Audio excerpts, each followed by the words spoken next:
Olá, você que nos acompanha. Hoje é o último domingo do mês de setembro, dia especial do nosso programa Ano Santo de Esperança.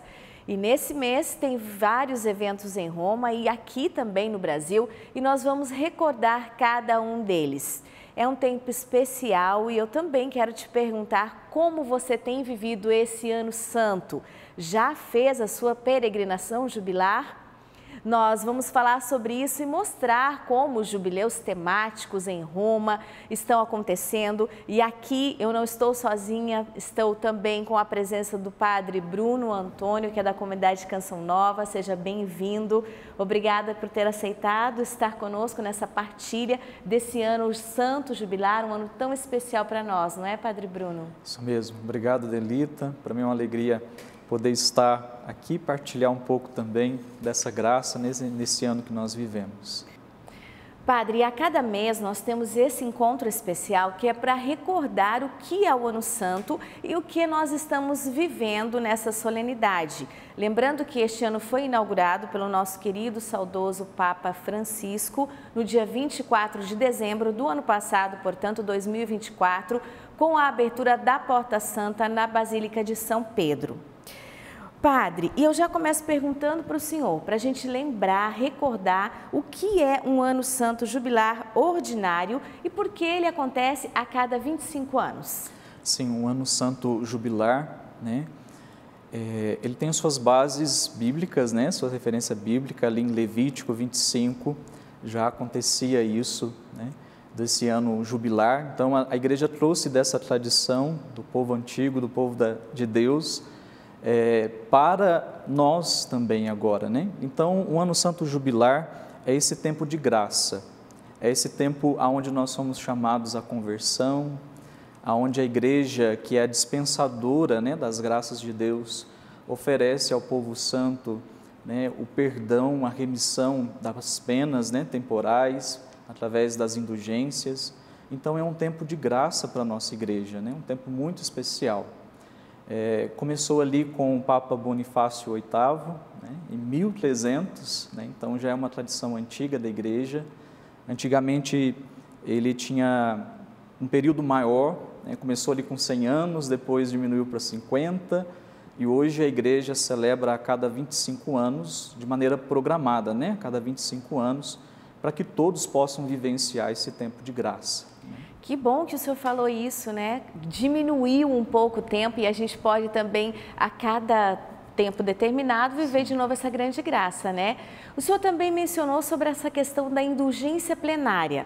Mais adiante eu vou perguntar novamente para o senhor para a gente poder saber o que é essa indulgência plenária, como conquistar e como também nós podemos melhorar na nossa vida espiritual obtendo essa graça da indulgência, né, Padre? Sim, é importante a gente saber para de fato a gente colher e aproveitar, né, esse tempo de graça, né?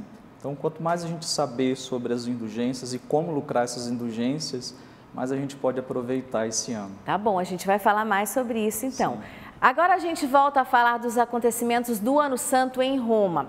Um dos momentos mais esperados foi a canonização dos jovens Pier Giorgio Frassati e Carlo Acutis.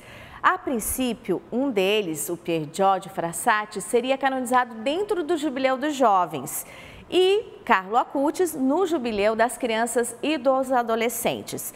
Mas com a morte do Papa Francisco, então, houve uma mudança ali na programação, não foi, Padre?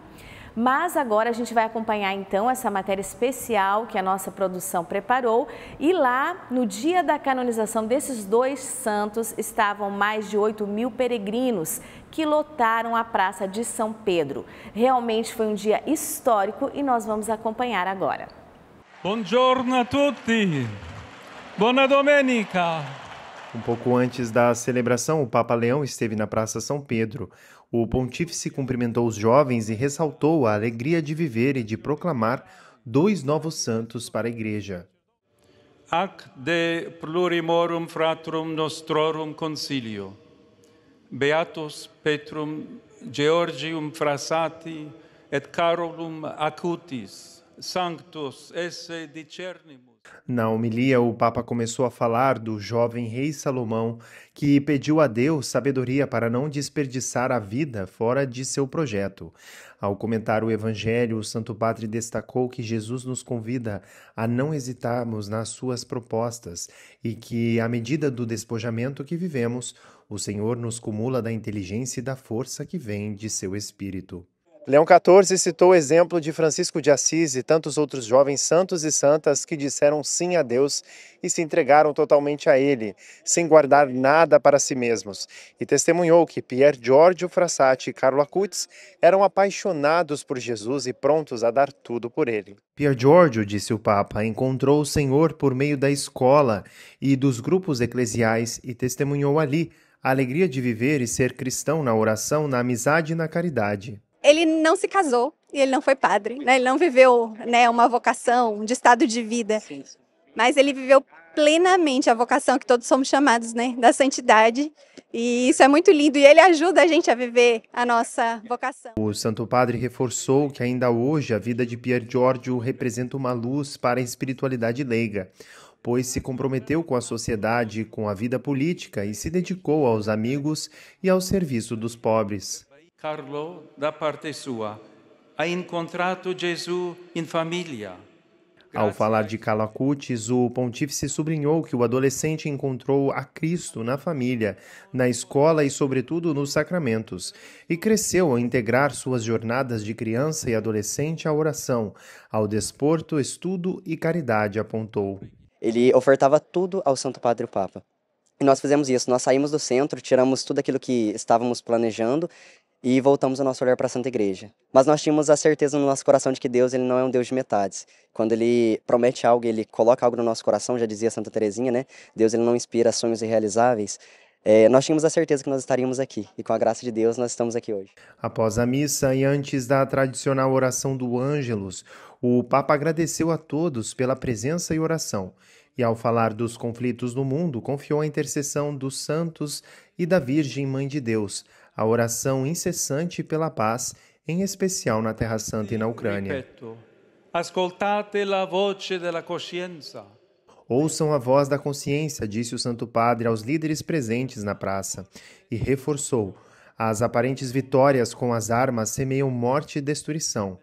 Deus não quer a guerra, Deus quer a paz, e ampara quem se compromete a percorrer o caminho do diálogo, declarou. Benedicat vos omnipotens Deus, Pater et Filius et Spiritus Sanctus.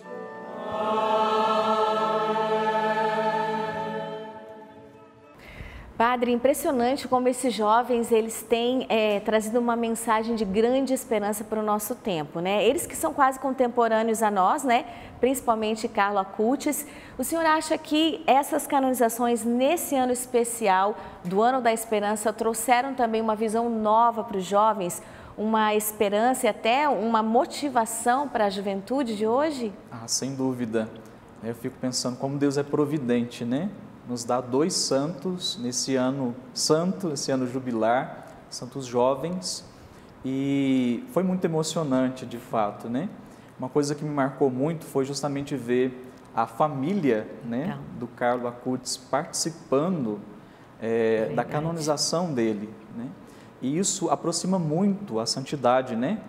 É tocar mesmo a santidade, é ver que a santidade é possível e que não está distante de nós.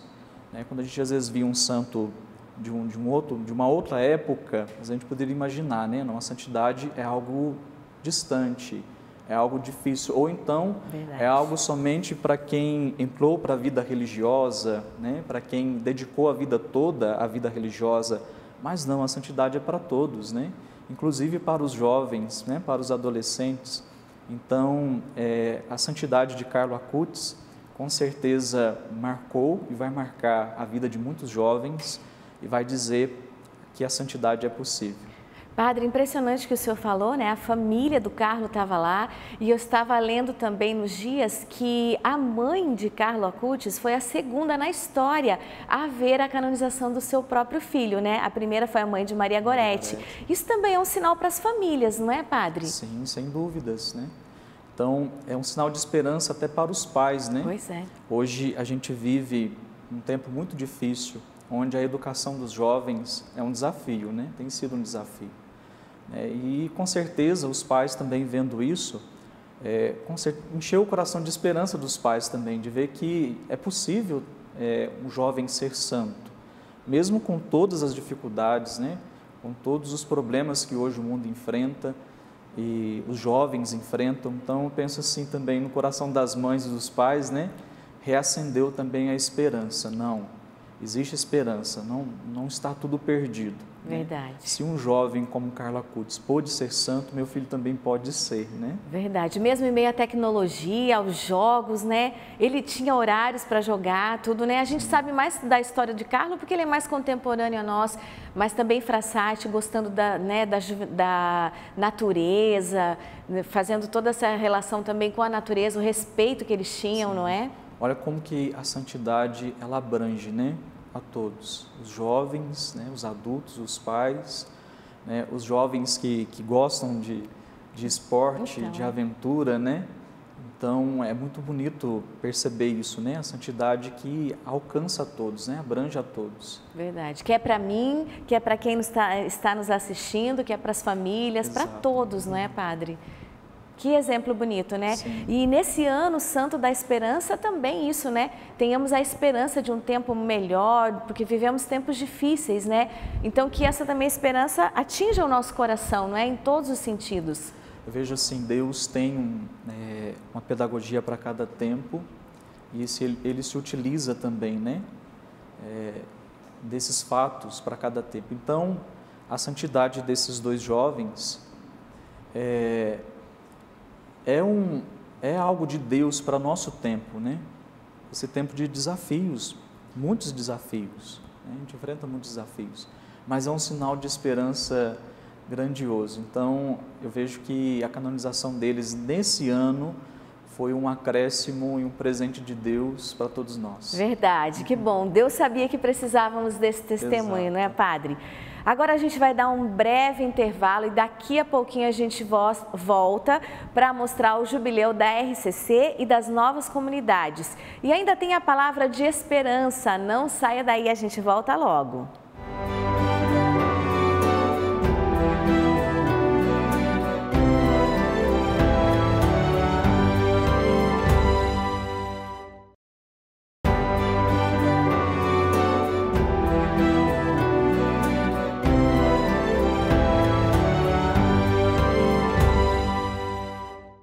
Olá, estamos de volta com o nosso programa especial sobre o Jubileu de Esperança e agora falamos dos eventos do Jubileu aqui no Brasil.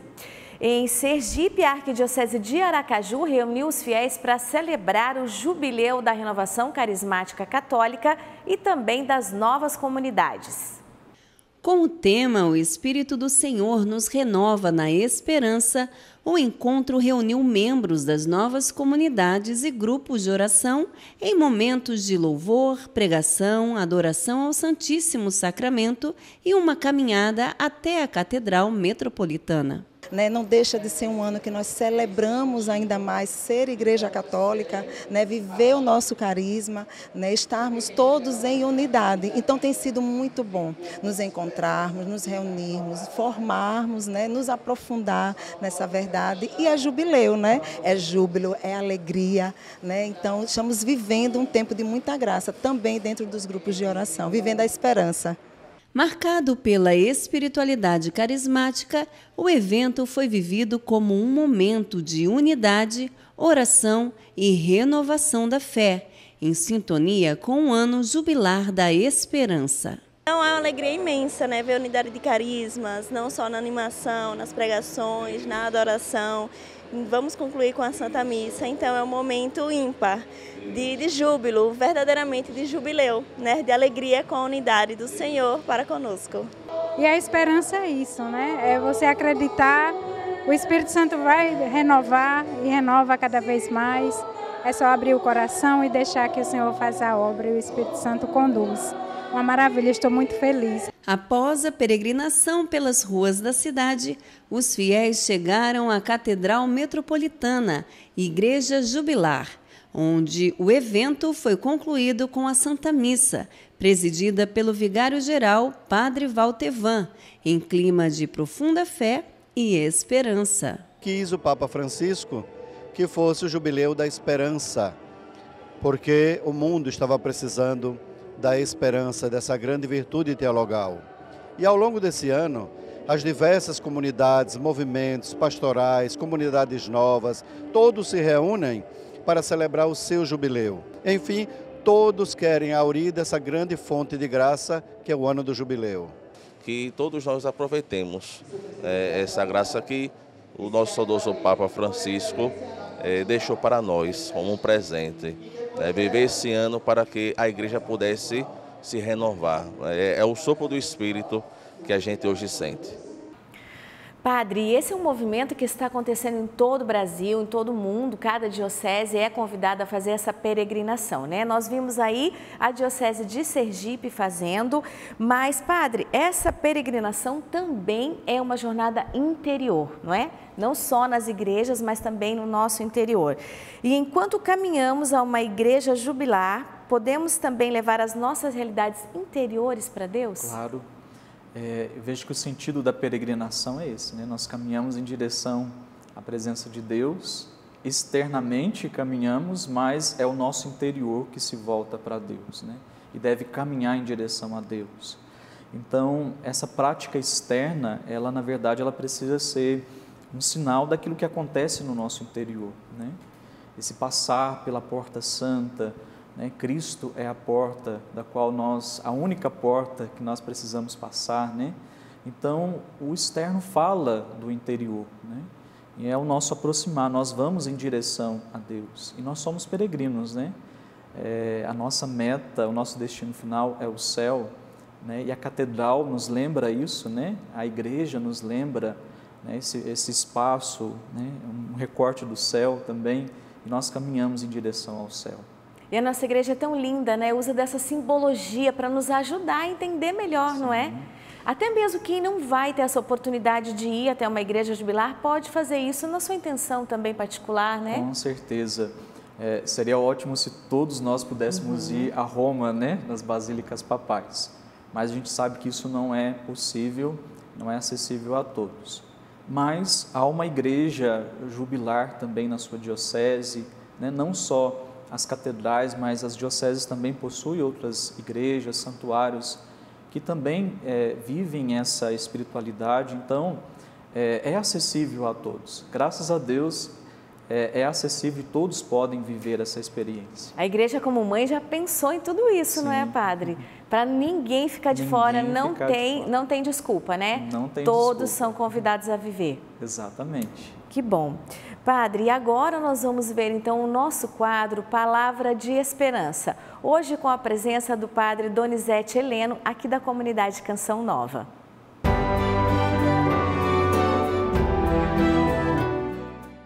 O apóstolo São Paulo nos lembra que nós devemos nos gloriar das nossas tribulações, porque as tribulações fazem de nós pessoas mais pacientes. E sendo mais pacientes, nós criamos uma firmeza. E sendo firmes, nós cultivamos a esperança que não decepciona, porque ele mesmo afirma que o amor de Deus foi derramado em nossos corações.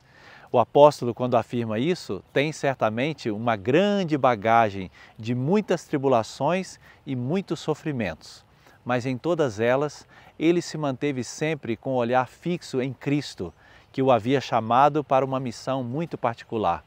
Por isso também nós devemos cultivar esta esperança, que passa também por momentos de tribulação e sofrimento, mas que, sendo provado, pouco a pouco nos dá a certeza e a firmeza de caminhar em Cristo Jesus. Somos peregrinos de esperança. Obrigada, Padre Donizete, é isso mesmo, somos todos peregrinos de esperança. Essa é a temática do Ano Santo e que nos propõe para conversarmos mais sobre ela, para estarmos mais atentos a esse tema. E hoje aqui conosco o Padre Bruno, não é, Padre? Nesse mundo que estamos, às vezes ficamos um pouco assustados, a nossa economia está difícil, a nossa política está difícil, o mundo está em guerra. tudo isso, essas questões também, às vezes as nossas próprias questões familiares, tudo isso nos assusta, não é? Como podemos viver então e ver, olhar para essas realidades com esperança? Eu vejo que o Espírito Santo, ele conduz a nossa igreja, né? E diante de tantas realidades que minam a esperança e deixam as pessoas sem esperança, né? Desesperadas, a igreja nos coloca esse ano santo para despertar e para reavivar a nossa esperança. Né? O primeiro dele é a fé, né? É acreditar que tudo passa, né? E que nós, como vai dizer, nós somos peregrinos de esperança e caminhamos em direção ao céu, e que aqui não é o nosso lugar, nós estamos passando aqui de passagem, né, como peregrinos, mas sem perder a esperança, né, de também já aqui viver tempos melhores. Né? Então, esse ano santo tem como propósito despertar mesmo, reavivar a nossa esperança, porque é o que nos move. Né? A esperança é o que nos move e deve ser o que nos mantém de pé, mesmo diante de tantas realidades desafiadoras. Né? Pois é. Padre, cada um de nós, como cristãos, devemos também assumir esse ano santo da esperança na nossa própria vida. Como quem está em casa pode ser essa testemunha de esperança? Na paróquia, no trabalho, no estudo, como ser essa testemunha? Eu penso que primeiramente é viver essa proposta desse ano, né? O perdão. Compreender que Deus nos perdoa, que não há pessoa tão perdida, né, pessoa que tenha cometido um pecado tão grave que o perdão não alcance, que Deus não possa redimir, né, ressuscitar espiritualmente. E depois viver a fé mesmo. Né? Nós somos chamados a viver essa fé, né, a nos aproximar de Deus, né, a ser testemunho da nossa fé, testemunhar a nossa fé aonde a gente estiver, não só dentro do ambiente da igreja, mas no nosso trabalho, no nosso convívio familiar, com os amigos. Então, hoje nós precisamos de pessoas que testemunhem a sua fé, que não tenham medo de dizer em quem acredita, né? Aonde depositou a sua esperança, que nós depositamos a nossa esperança em Deus.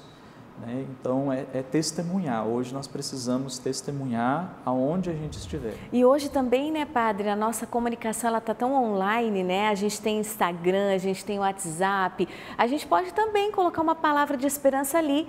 Ao invés de fomentar alguma coisa ruim, colocar uma palavra de esperança, não é? A gente tem tantas ferramentas, tantas, né? Pois é. E que, infelizmente, é usada para divulgar tantas coisas negativas, tantas coisas difíceis, dolorosas, né?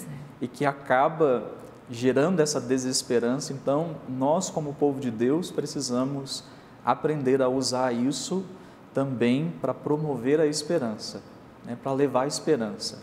Então, são ferramentas que a gente não pode deixar de usar, estão aí para o nosso uso, né? Falando até de nossa canção nova, né? Nós fazemos uso dessas ferramentas para semear a esperança.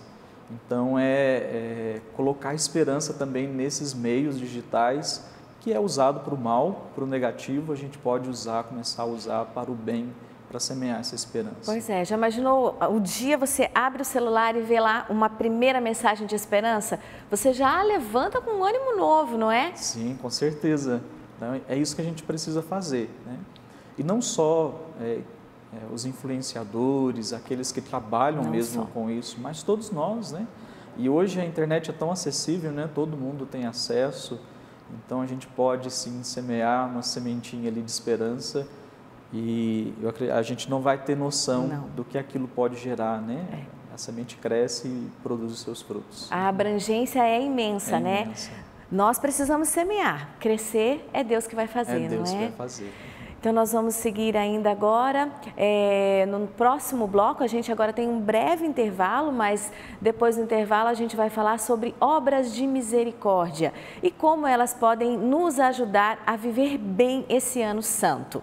E é só o tempo de você tomar uma água e voltar, a gente já está aqui de novo.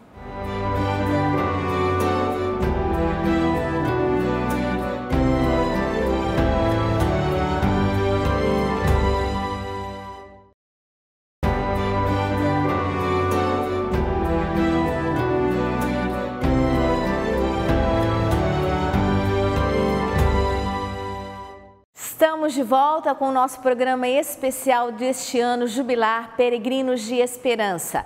E uma das propostas da Bula do Ano Santo, escrita pelo saudoso Papa Francisco, é a vivência das obras de misericórdia. Você sabe quais são os frutos que elas produzem na nossa vida espiritual? Vamos conferir então agora nessa reportagem.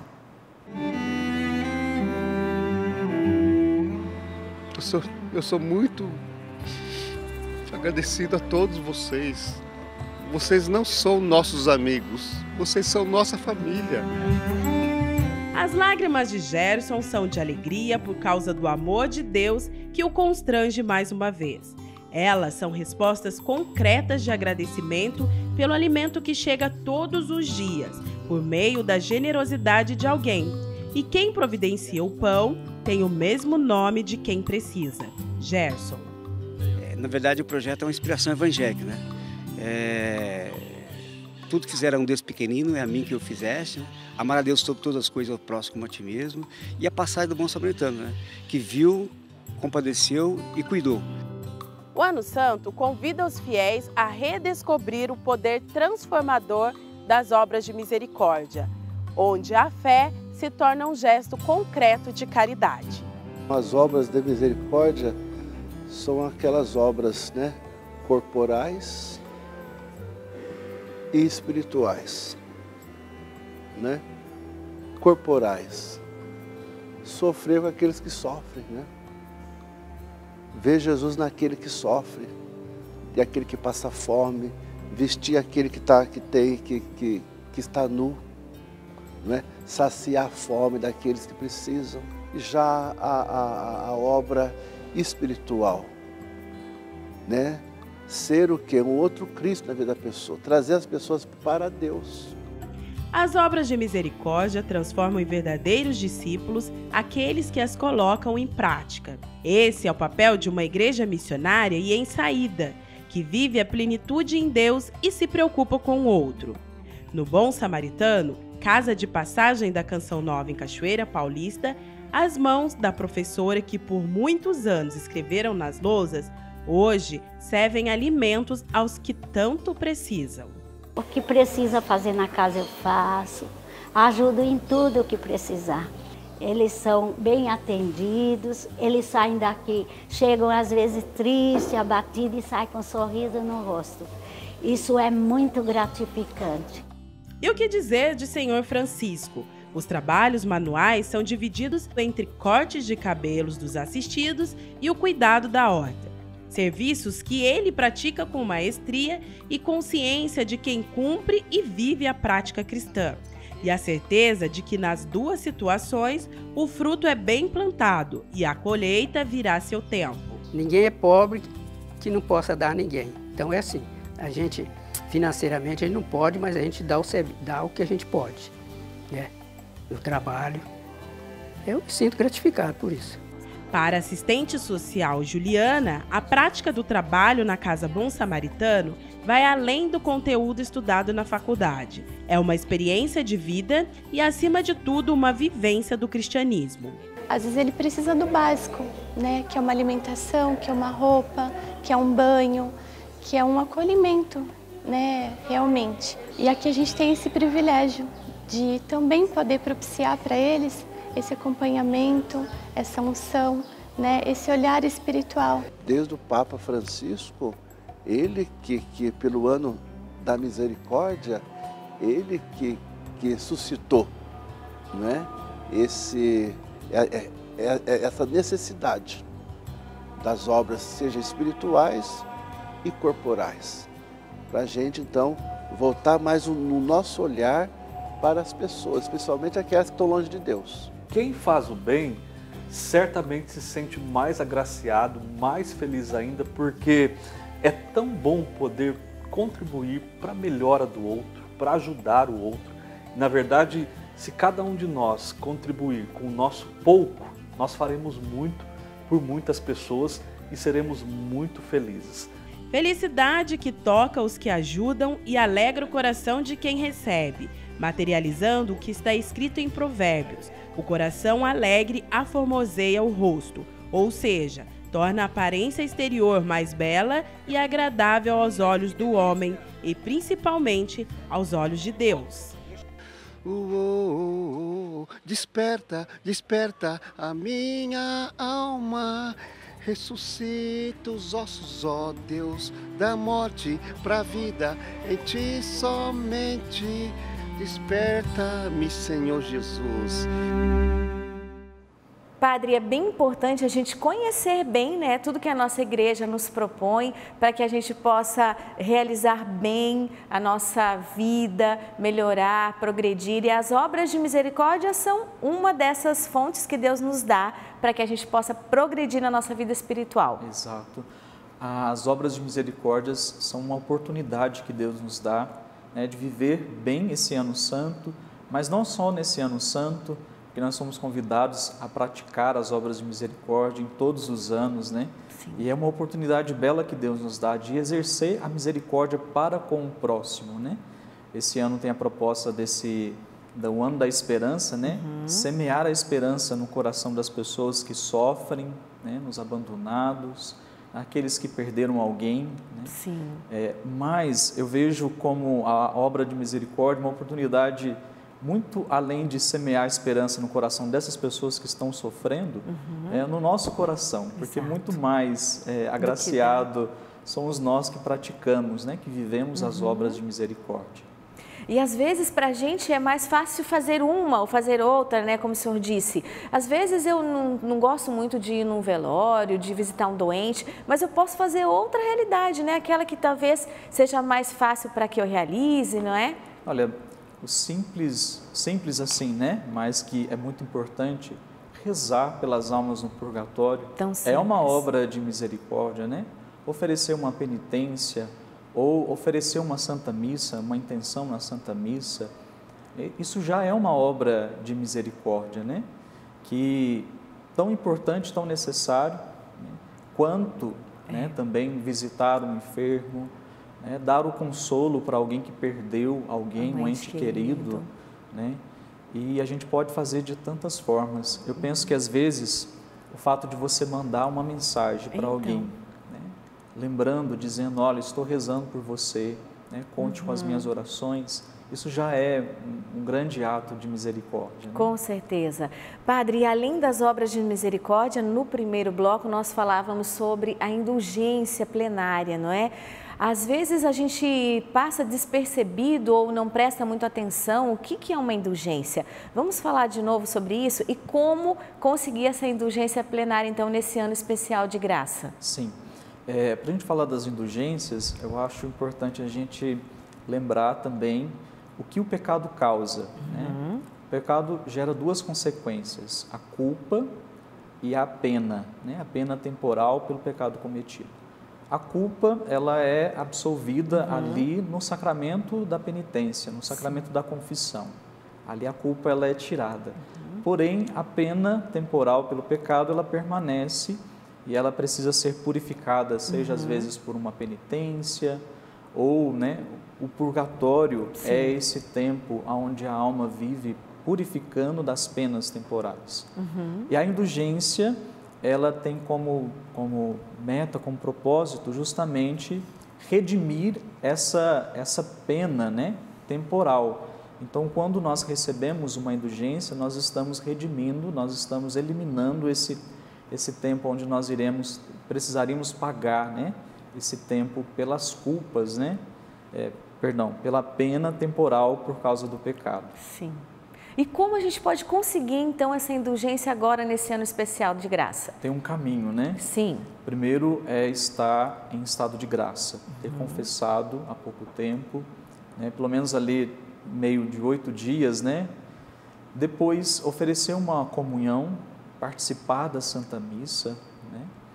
E depois viver aquilo que é a prática desse ano santo, visitar uma igreja indulgenciária, e oferecer ali uma oração pelo Santo Padre e o Papa, né? Um Pai Nosso, uma Ave Maria, eu creio na intenção do Santo Padre e o Papa, e o principal, né?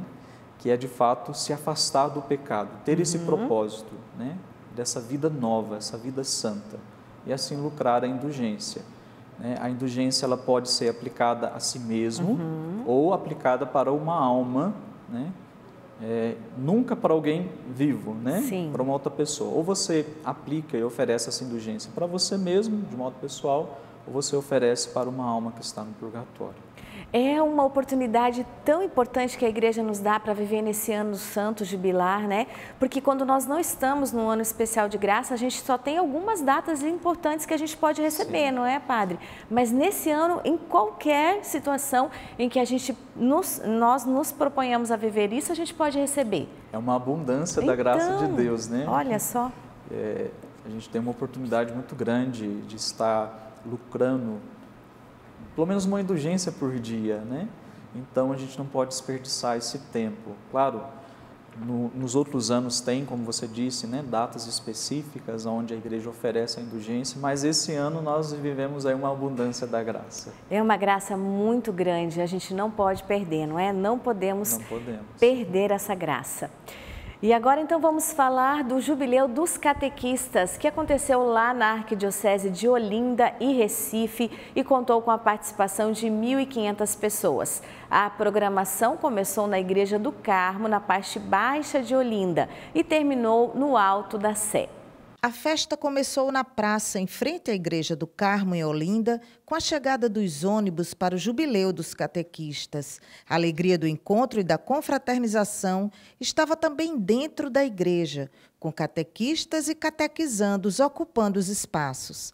A Comissão Arquidiocesana de Pastoral para Animação Bíblico-Catequética é coordenada pelo padre André Canuto, que convidou o fundador da Comunidade dos Viventes, o jornalista Gabriel Marquim, para falar sobre o tema Em Cristo somos peregrinos de esperança. Diferente do início da tarde, todos estavam quietos, atentos a cada palavra, mergulhados no tema. Depois da bênção de envio, os participantes saíram em procissão pelas ruas de Olinda. Uma alegria, coração rejubilando de alegria, emocionado pela motivação, pela participação, todos os nossos 14 vicariatos bem representados, paróquias, catequizandos, crismandos, todos reunidos para celebrar a esperança. Após a caminhada, os catequistas lotaram a Catedral do Santíssimo Salvador em Olinda. Participaram de missa presidida pelo arcebispo Dom Paulo Jackson. No presbitério estavam padres de paróquias de diferentes regiões da arquidiocese. Cerca de 1.500 pessoas participaram do jubileu. Todos nós somos devedores a homens e mulheres que foram nossos mistagogos, que nos ajudaram no nosso processo de iniciação à vida cristã. Louvo e agradeço a Deus pelas minhas catequistas, Fatinha, Jerusa, Dona Laurita, e tantos outros homens, mulheres que eu conheci ao longo da vida, que foram fundamentais na vida de alguém. Fundamentalmente, a catequista, o catequista, testemunha a sua experiência de Deus. E ao testemunhar a sua experiência de Deus, ajuda a iniciar outras pessoas no mistério de Cristo.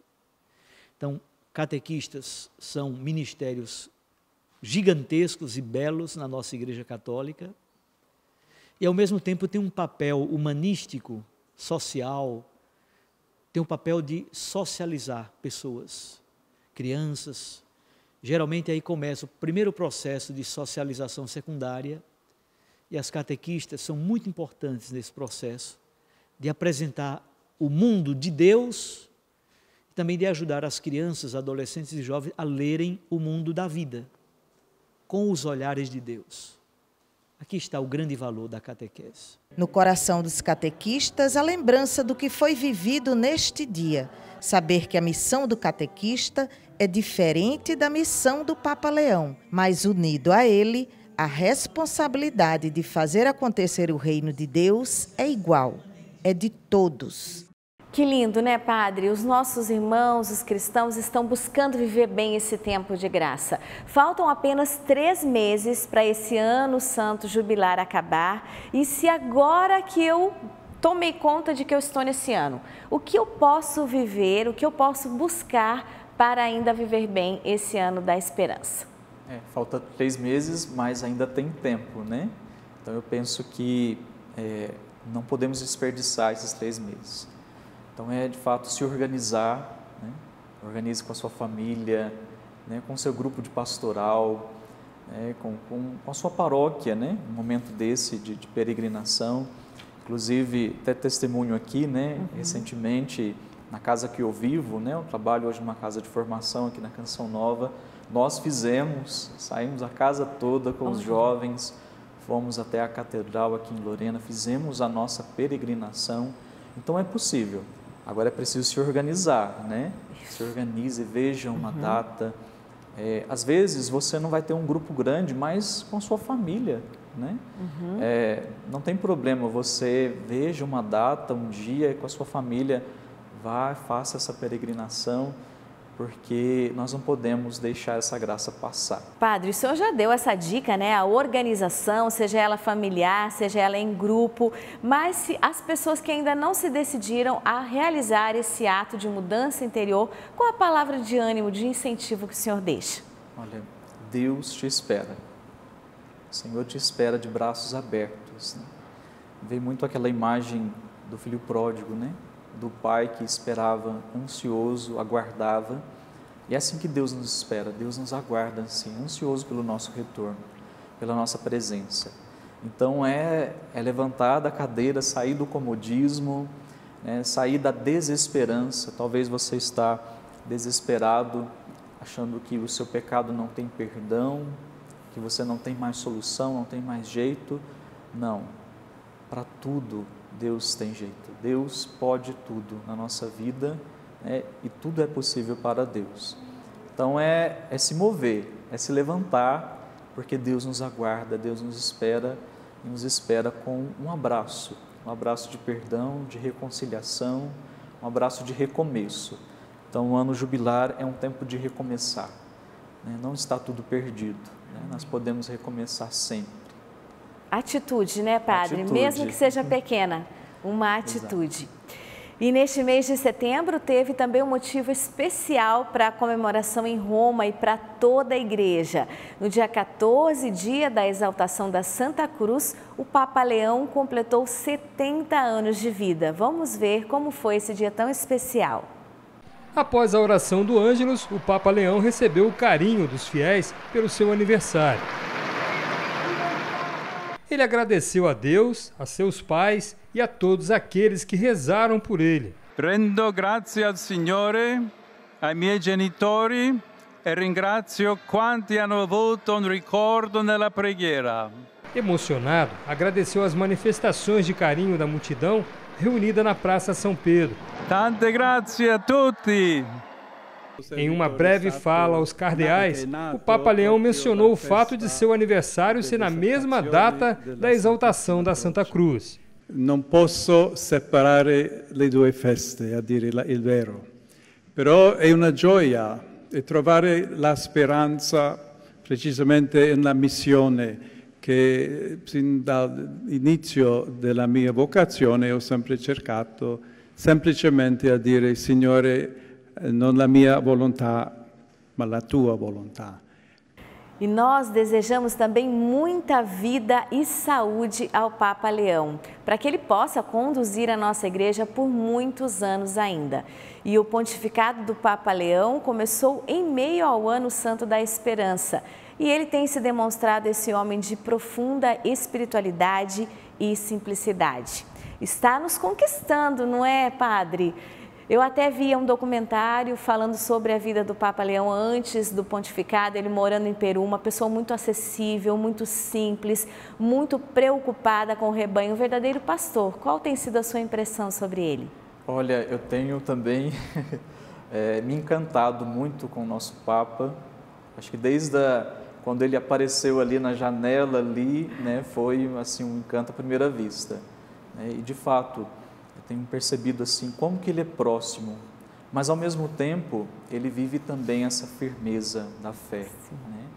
Então isso tem me encantado, é um sinal também para nós que nós temos um pastor, que a igreja é viva, que a igreja continua sob o comando de um pastor que tem a docilidade, a proximidade com o seu povo, mas também tem a firmeza para continuar segurando a igreja firme nesses tempos tão atribulados, né? Sim. Então eu vejo o nosso Papa com essa firmeza para continuar levando a igreja, o leme da igreja aí adiante. Sim, e uma coisa também que tem me tocado muito é que ele sempre tem pedido para que a gente recomece com a paz dentro do nosso coração.